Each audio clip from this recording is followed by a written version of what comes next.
Well, this is awkward. um, yeah, I was trying to think of many Sandlot quotes because I've seen the movie so much as a kid. You're killing me, Smalls.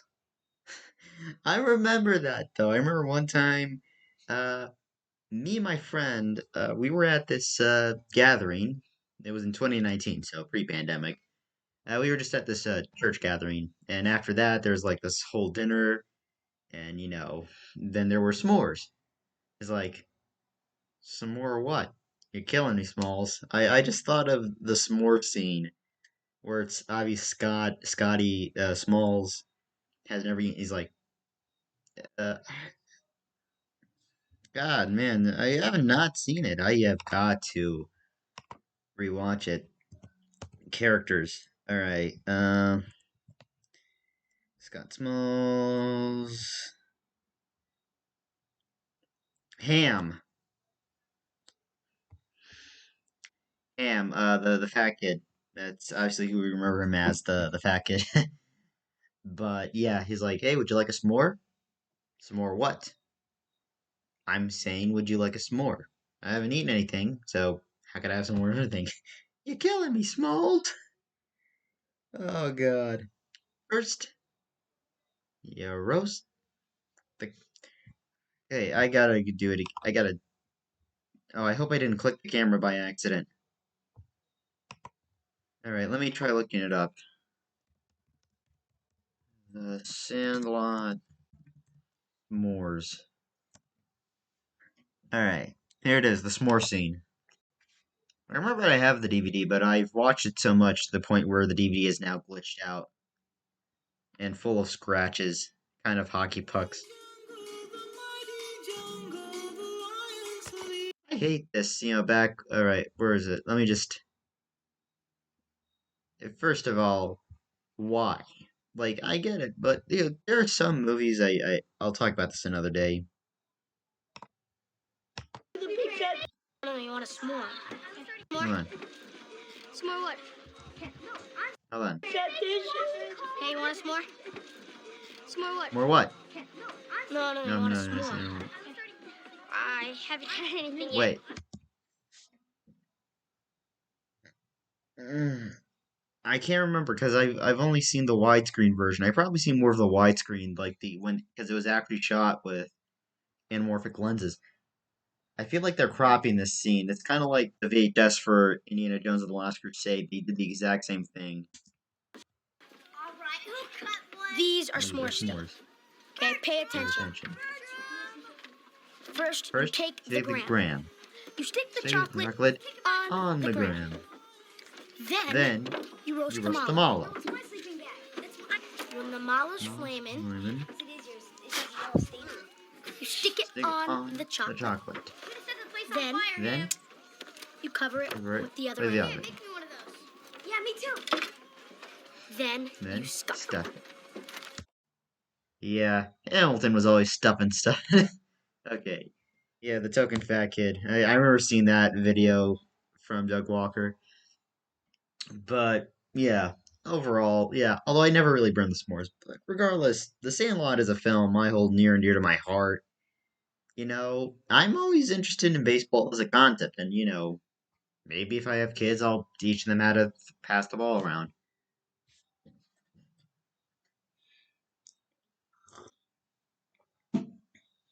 And but just everything about it was classic, and also look at some of the cast members, like obviously the kids I do remember mostly, but I mean some of the more smaller characters, like I mean you have Karen Allen as Scott's mom, you had Dennis Leary obviously, and you had James Earl Jones, the voice of Darth Vader, as Mr. Myrtle.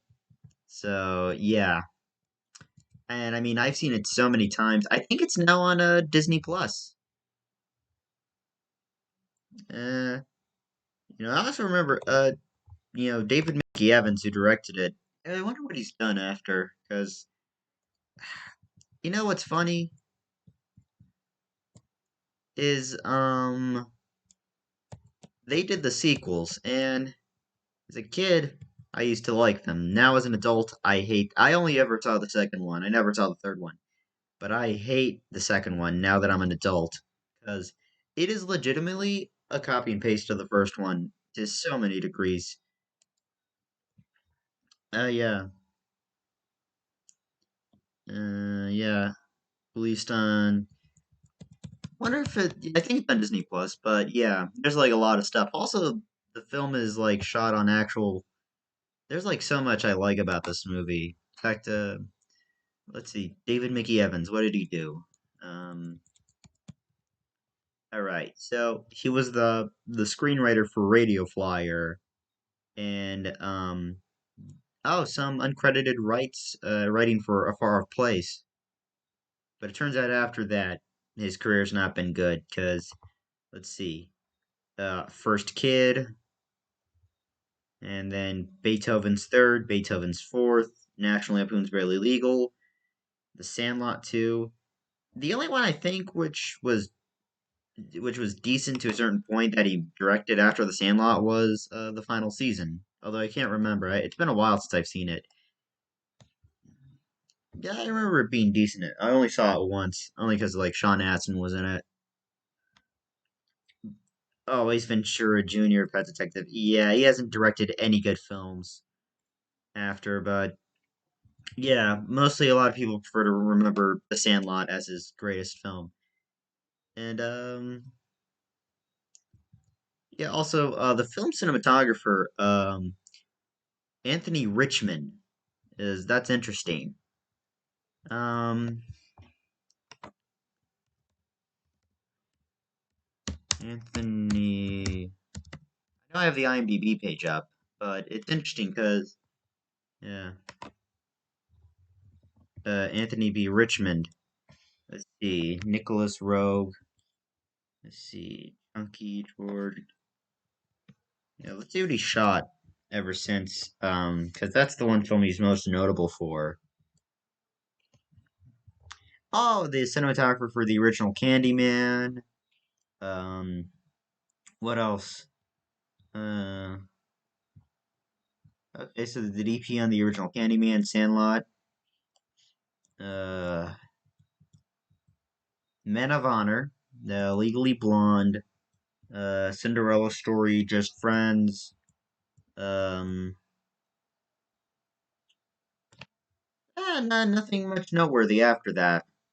Eh. It's mostly for the Sandlot that I remember. Anthony B. Richmond. Okay, here it is. Yeah. Um. Yeah. Here's what's funny. Father of George Richmond and Jonathan Chunky Richmond, or just Chunky. Yeah. Richmond. George Richmond, if I'm not mistaken, is the cinematographer for he did Kingsman, both Kingsman movies, Rocket Man, additional photography on Mission Impossible 5, and recently Free Guy. Oh, yeah, new Tomb Raider, which I actually liked, and he's now the DP on Fantastic Beasts and Where to Find Them 3. That's interesting. And his other, Jonathan Richmond, um, oh, so he's got most work as a camera operator on a lot of films. Like, look at all this resume is like extensive.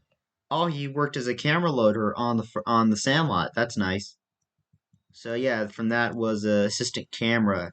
By camera loader, I think it's like and that was when I think the movie was shot on film, if I'm not mistaken. It was back before the whole digital craze of like when George Lucas was doing it with the prequels. Yeah, 35 millimeter film, movie cam cameras, Cook Crystal Express lenses, Xtol Express, anamorphic essentially. I love that. Even though it's a kids, even though it's a technically just a normal family film, that they shot it with actual widescreen lenses. That just adds it to more. Makes it better than it should be because it's like. I think that was when Super 35 was coming into ground. And Super 35, you essentially, I think you did this. You like, let me just show you, since I've been delaying the video so much. You would take yeah, you take the Yeah, I can't do it. It's like, yeah, the top and the bottom. You extract it from a 4 by 3, if I'm not mistaken. But yeah, mostly as a camera operator. There's so much about the Sandlot that's great, and I've been going off track. Let's go back on track with the real reason about this video. Chris Stuckmann uploaded how the Sandlot shaped my childhood.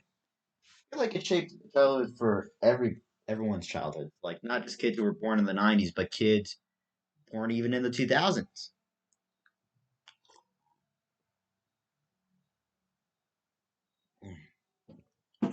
But yeah, I'm wondering if this is an essay video though, because I know Chris loves to do essays and all that. I might do some reactions to that, not just the hilariosities, although there is a hilariosity review that I have to go back on reacting to because when I originally edited it, there was a problem. So I'm gonna have to redo it. And I know which one it is. I'm not gonna be happy about it.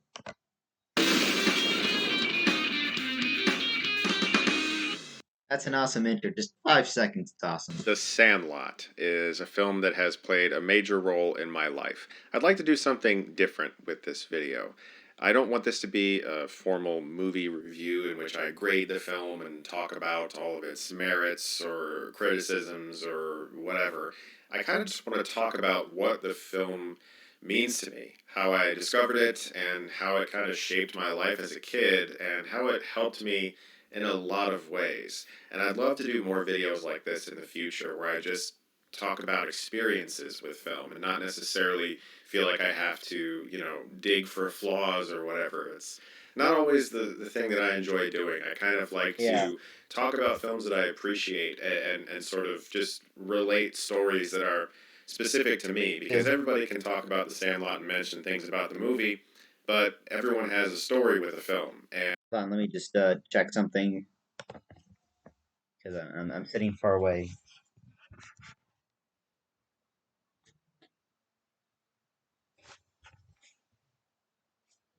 Yeah, sorry, I'm trying to lay down. That's better for me.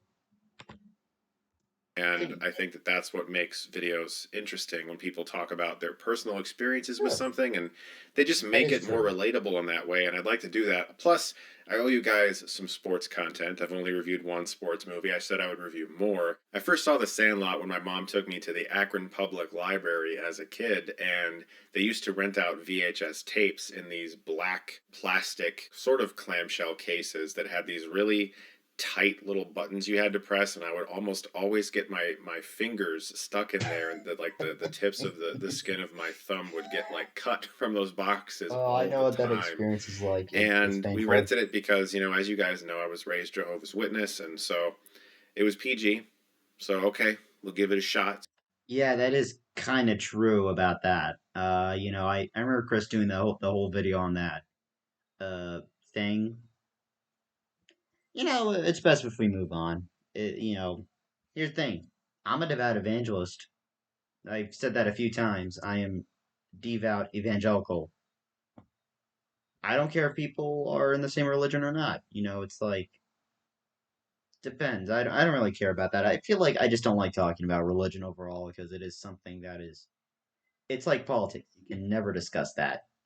So yeah, I remember Chris doing that video earlier this year. And I understood. I could say, I just, really, if someone came to me and said they were an atheist, I'd be like, oh, that's fine. What else is new? It's kind of like, it's kind of a common thing, but, if they have a perfect reason for leaving that certain religion, if they were born in those religious families or something like that, they have a logical, like Billy Connolly, for example, I think he was raised Catholic, but, since he had been abused by his father, if I'm not mistaken, that's what happened. Let me see. I remember that, Billy Connolly was raised in a was born in a Catholic family. Um,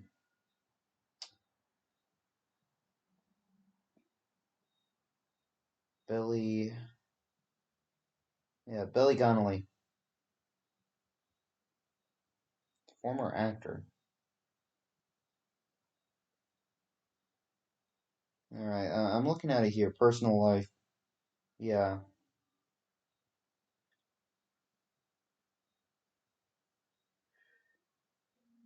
Yeah, sadly sexually abused by Billy Connolly was abused by his father between the ages of 10 and 15. He believes that this was a result of the Catholic Church not allowing his father to divorce after his mother left the family. Because of this, Connolly has deep distrust and dislike of the Catholic Church and any other. Yeah, that's a pretty logical explanation. I know that there's that thing. I don't know. I just kind of like to move on with the whole fact. Let's get back to the video. It's probably acceptable content. It's a baseball film, looks like it's family fare.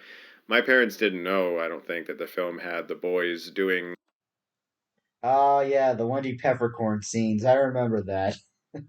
I don't think you could play that today. a lot of things that they did not want me to do. But I don't think they cared because I remember the first time I saw it, I was alone, which really helped. And I actually still have a visual imprint kind of burned into my mind of the giant dog and thinking, oh my God, that looks so scary. I don't know how old I was. I must have been maybe 6.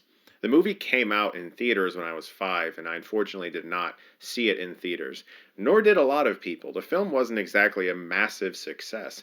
In fact, critics of the era sort of passed it off. One of the Yeah, few I remember critics, that. per usual, who kind of got it was Roger Ebert. The man knew what the fuck he was doing, and he enjoyed the film. But a lot of critics criticized the movie for being too sentimental and too nostalgic.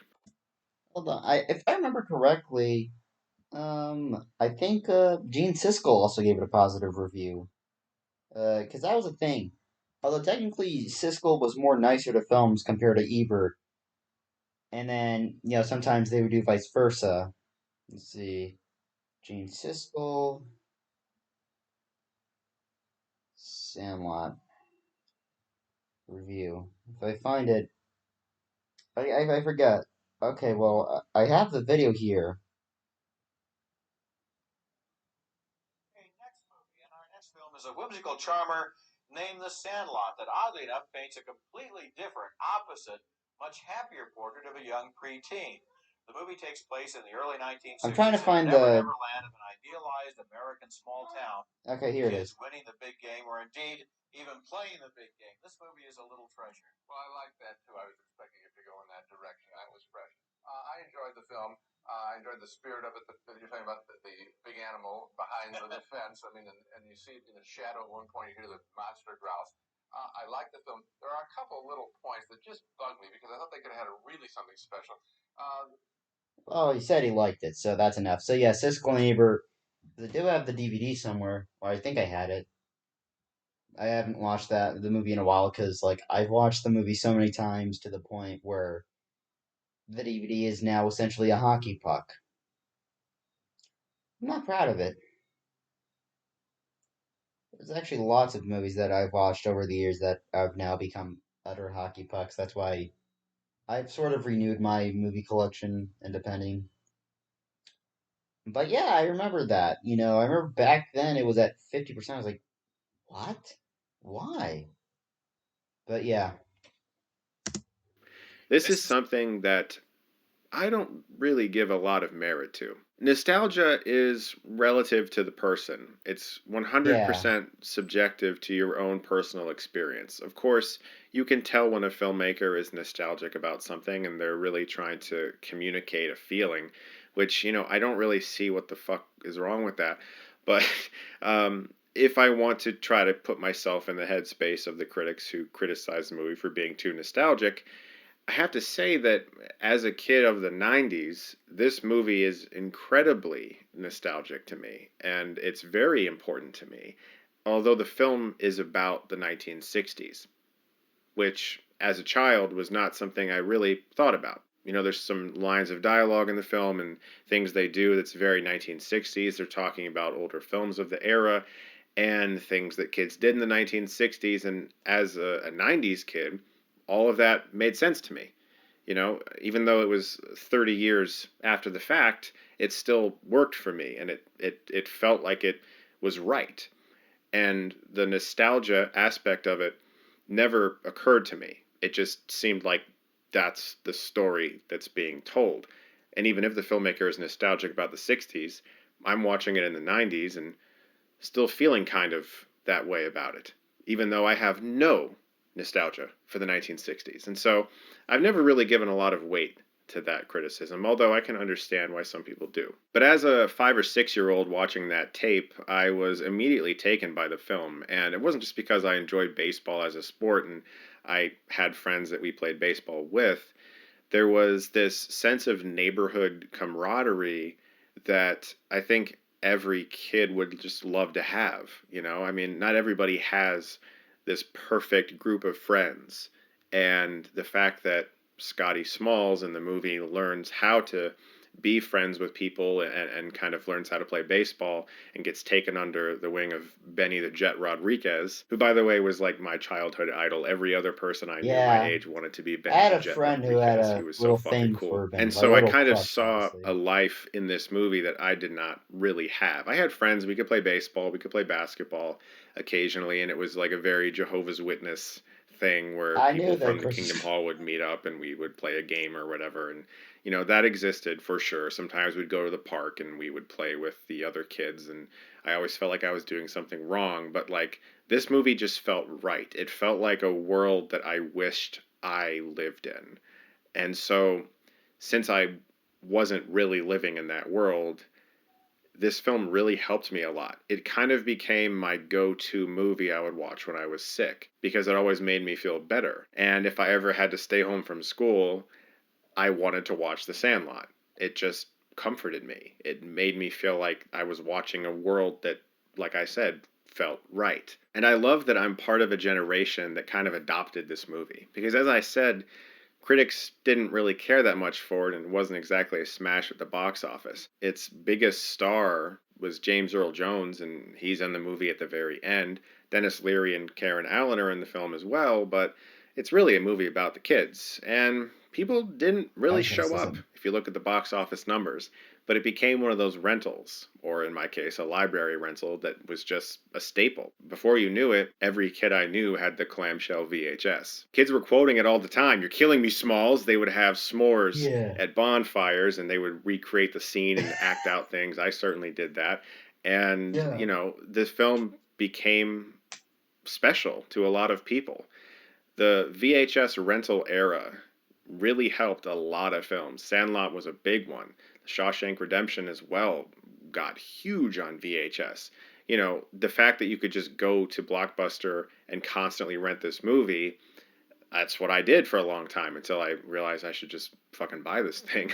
And so in that way, I can't really do an informal review of The Sandlot. It just means so much to me. I just unabashedly love this movie, and if I did, of course, it would be an A plus, and I'd have nothing but good things to say about it. But I just can't.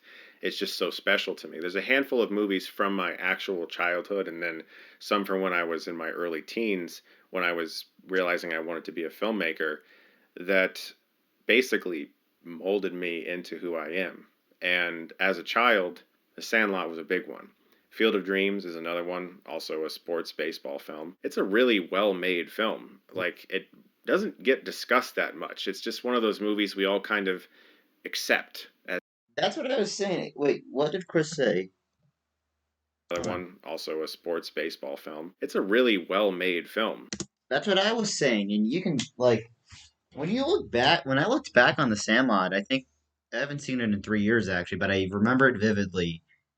Looking here at the anamorphic lenses that, like I mentioned, the fact that they shot this with anamorphic lenses, it makes it so much better than when you originally saw it as a kid. Because when you're a kid, you don't notice that stuff. But me, as I've grown older and I've had more of an interest in filmmaking and cinematography, noticing certain lens traits like anamorphic lenses, just to because I have to shrink down. I have to.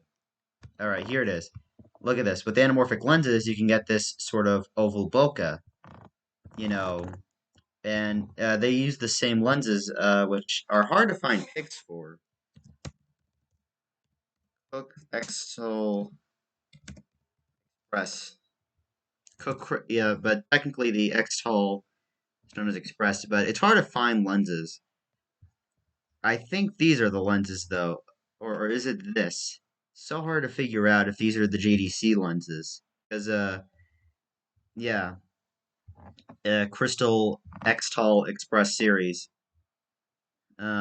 Which these lenses were actually created by Joe Dunton, if I'm not mistaken. Joe Dunton. Yeah. Xtol Express.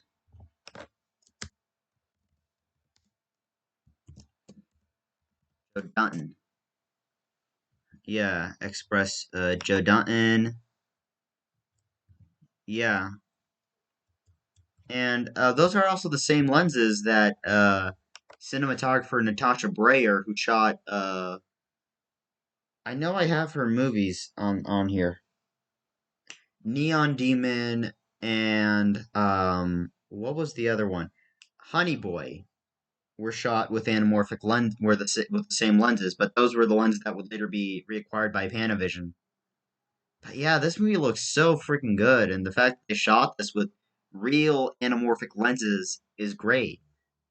I mean, I know it's easier just to shoot spherical and then crop it to 239, but I feel like there's a beauty to anamorphic that you're just never going to get with spherical. Like a lot of my Raiders of the Lost Ark, for example, is a very great example of that. Like using the anamorphic format to create these beautiful, lush images, and it's just God, it's so great.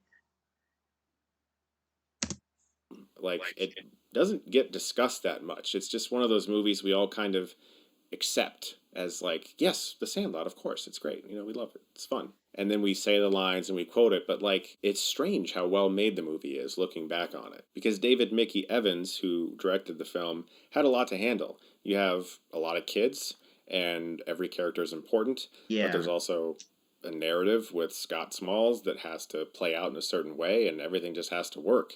And it fucking did. Like the kids are amazing in the film. Every single one of them stands out. There's not a single character in the movie that doesn't feel like a person, like they've just been there forever. You know, like when I watch The Sandlot, you know, nostalgia aside, it feels like every kid in that movie will live on after the film.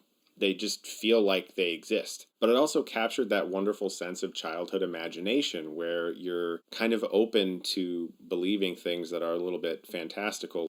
I'm also remembering now. Obviously, when you see the images of the beast before we see the actual dog, um, Where you're kind of yeah, the open animagination to part, believe. obviously, yeah. Here, they're obviously using a prop, but it's such a good prop because I remember seeing the movie. The beast was really scary, especially. Don't get me wrong, I love dogs, but the beast was the scary. I know his name is Hercules. Essentially, we find out his name is Hercules, you know, named after the demigod.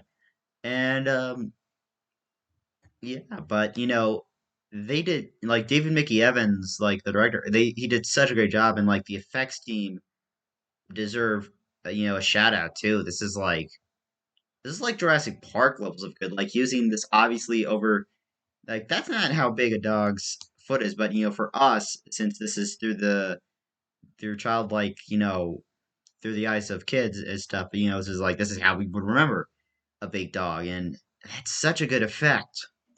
Believing things that are a little bit fantastical, like this giant dog, the Beast. And when you see him, he looks like a 1950s B movie monster. That is true. Also, yeah, you see, like this. I'm wondering now if they did a forced perspective, because I don't really see any split diopter edges. The split diopter is that sort of thing that Brian De Palma used in the first Mission Impossible film. Um, and it would certainly some stuff would be a little edgier. It's like either they did the split diopter effect, because or this is just another well-made prop. Because look at this. This is that's a huge boy. That's a big boy. That's a huge boy. You're kind of seeing what the kids Yeah. imagine he is until later in the Yeah. film when he's just a dog. It Yes, yes, yes, and yes. was one of the first slightly more adult edged kids movies I had seen. This Yeah. movie would not be made today, at least in the way it is. A bunch of kids who get on a amusement park ride chewing tobacco and then they vomit all over ladies. Like, come on. Like, that would never pass today. Oh, the chewing tobacco scene. That one was interesting, although I've never chewed tobacco. I remember there's a line where the adult Scotty, who happens to actually be the narrator voice is actually director David Mickey Evans. He said after a couple of days of acting like big shots, we're off the hard stuff forever and just stick to bazooka. I'm wondering if that's a pipe. Cause yeah, I mean I've never smoked and I never will.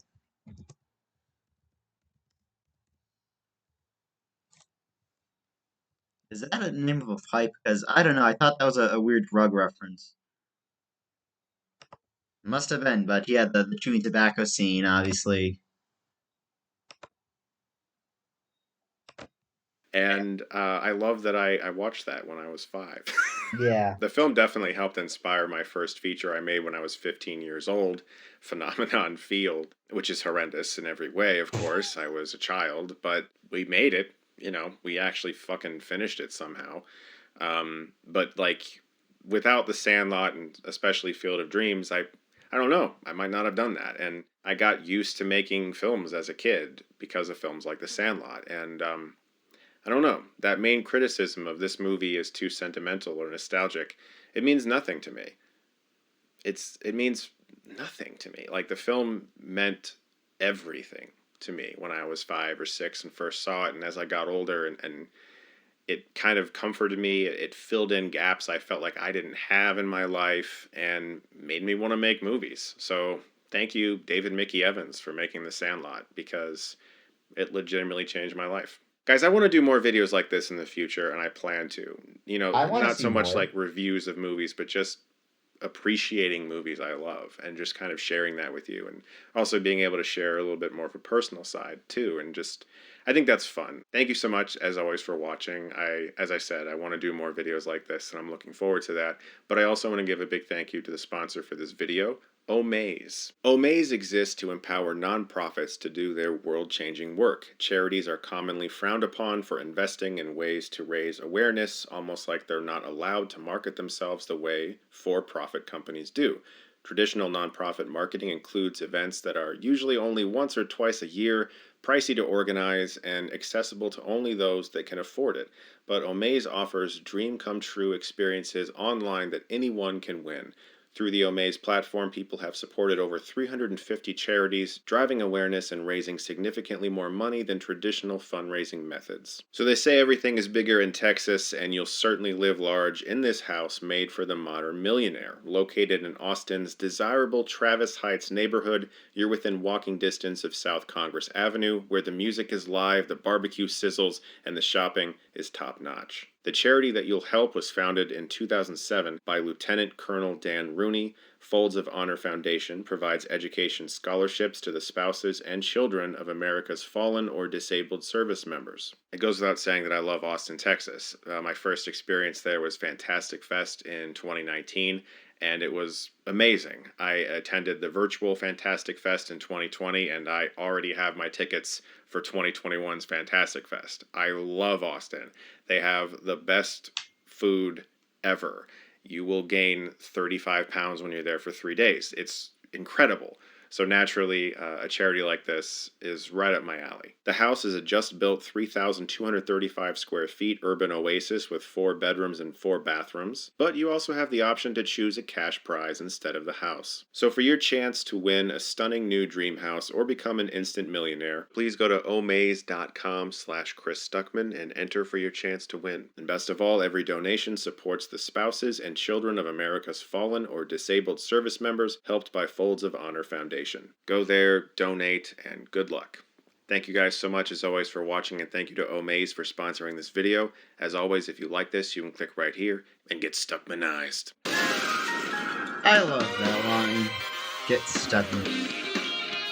I've been Stuckmanized for a while.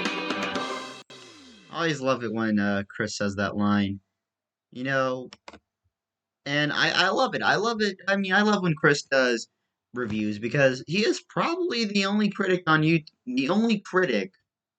ever really trust 60% of the time. There's times where I'll watch a movie, and if he didn't like it, I'll disagree with him on it, but I respect that he was probably not a huge fan of it. And that's fine, you know? Not everyone's meant to have the same opinion, but what makes Chris so different from other YouTube personalities is that they do it with like so much energy, but Chris is like more calm with it. Is not it's like he knows, yeah, that's kind of a cliche, but of course he does the occasional hilariosity reviews, including one on what is obviously how every Stuckmann fan knows is his least favorite film, Dragon Ball Evolution. Tell you what, I only ever saw 40 minutes of that video. Of the movie, not the video. I've seen the video and lots of videos bashing the movie. I've only ever seen 40 minutes of the film, but I never finished it and I never will. And if Chris Tuckman ever met me, he'd be like, "You got the lucky treatment. I had to sit through that fucking thing. I had to sit through that goddamn movie so many times. Like how long is it? Yeah, 26 minutes 47 seconds. Like talking about movies that shaped your childhood. And in many ways, that movie for me was Back to the Future, which kind of was the movie in many ways. You know, when I was a kid, I loved watching movies. It was the one thing I loved doing. Even movies I used to love as a kid, and some of them I've known are pretty crappy, but like the ones that are just geared are targeted towards families of like this generation. But you know, the three movies that have really shaped, in my opinion, my childhood and my love of cinema is Back to the Future. All three films. I remember when they were on Nick at Night and on ABC Family.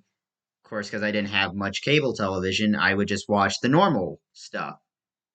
And you know, yeah, it was the 25th anniversary. I was like, oh, I finally get to watch these movies, and God, the movies are so great. Like, but you know, more importantly, I've always loved the original Back to the Future. The original is probably my all-time favorite film because for me, Back to the Future is the perfect movie. It is. I remembered, you know, me and my cousin. Uh, I remember, you know, I got the movie on Blu-ray, and I showed it to my cousin. I think my 10-year-old cousin, can't remember, and she loved the movie. That is the same experience I want. I want if I ever have kids, I want to introduce them to the movies I loved and want to share that on to them. And that's what's the thing. And I remember Cinema Wins talking about the Marvel Cinematic Universe and him saying you know who I'm jealous of, kids. Because okay, technically I've been a fan of the MCU. I started watching all of them in 2013, but I'm still a big fan of them anyways. But that was like with the first two Iron Man. I know people don't like Iron Man 2, but hear me out. Rewatching those first two Iron Mans repeatedly are what made me fall in love with the MCU. And yeah, like I'll literally show you something here. This was the first 4K UHD I purchased. It came with a slipcover, but the slipcover became very old, so I put it away. I got this. Like, yeah. I'm actually trying to get the Back to the Future trilogy in 4K, but it's been hard to find them because I really want to get them in 4K. And essentially, the thing with Back to the Future is it started my whole love, not for just like the old times, like the 50s or the 80s, where God, like everything from then on was like a freaking gold was like a gold mine. I mean, you had Star Wars, you had Indiana Jones. And another movie I remembered, it was technically before Avengers Endgame. I remember loving a lot as a kid, and I still love it now. It was the one we talked about. Who Framed Roger Rabbit? I love that movie. It was such a great film because nothing like it had ever been done. You know, there never been something as ambitious as that. There must have been like some small movies before it, but like with all those cartoon characters, like I mean, you know, you got Donald Duck and Daffy Duck in the same room. playing pianos, you got Mickey and Bugs Bunny parachuting, you got a lot of stuff. And, seeing the behind the scenes of Roger Rabbit, knowing that they made the movie for 2 years, it was like, wow. And you guys can probably tell I have more of a love of cinema than I probably should have, but Chris really brought up some interesting points for me, at least, that I feel like sharing. But yeah, it's, there are those movies that, you just latch on it. But he also talked about something that the critics said about Sandlot was that it was too nostalgic. Yeah, it's kind of obvious. This movie was not made for critics, and it was made for more for kids, but it was also made for people who were born in that time area. So yeah, maybe it is too sentimental, maybe it is too nostalgic, but that is the point. And in many ways, The Sandlot did it in a way that worked.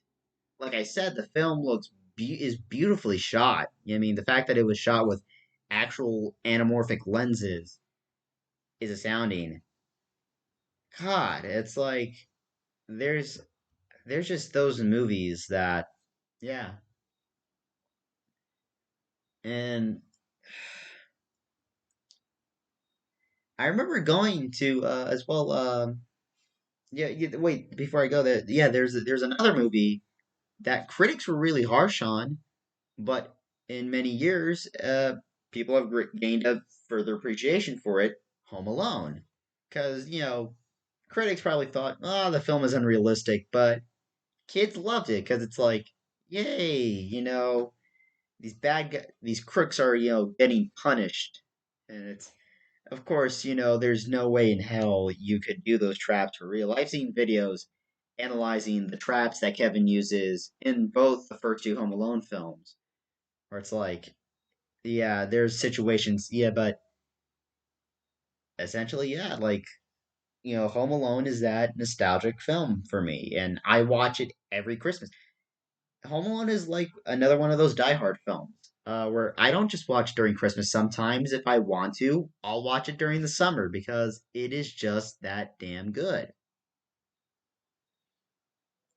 And yeah, and he mentioned something about how it shaped it, but I also thought about not just films that shaped my childhood, but like movie experiences like Back to the Future or Roger Rabbit or that stuff. One of my best theater experiences was watching Avengers Endgame, obviously in the theater. I went to see it in theaters. And, I was amazed. It's like the culmination of 22 films leads up, of like the previous 21 films leads up to it. You know, and I remember the Honest Trailer talking about that. The guys at Screen Junkie saying there's going to be lots of studios that are going to try and do the same thing, but there'll never be another Marvel Cinematic Universe. And like for me, there'll never be anything else like Roger Rabbit or The Sandlot or Back to the Future or anything for that matter.